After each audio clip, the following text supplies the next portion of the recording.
Narayangaon one विभागाने AI प्रणालीद्वारे म्हणजेच आर्टिफिशियल इंटेलिजन्सद्वारे बिबट्याचे अस्तित्व दाखवणारे उपकरण सध्याचा हॉटस्पॉट असलेल्या वारुवाडीतील अभंगवस्ती हायस्कूल रोड येथे बसविले आहे.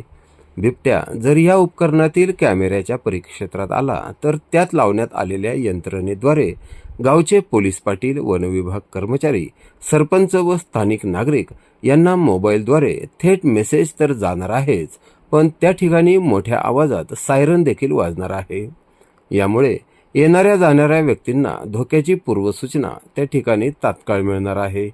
असेच आणखी एक उपकरण वारुवाडीतील चिमणवाडी परिसरात देखील लावण्यात येणार आहे. हे उपकरण बसविताना वनपाल अनिता होले, वनरक्षक ज्ञानेश्वर पवार, आपदा मित्र सुशांत भुजबळ, आदित्य डेरे, शंतनू डेरे, सुशील ढवळे, वारुवाडी गावचे सरपंच राजेंद्र मेहेर व स्थानिक नागरिक उपस्थित होते.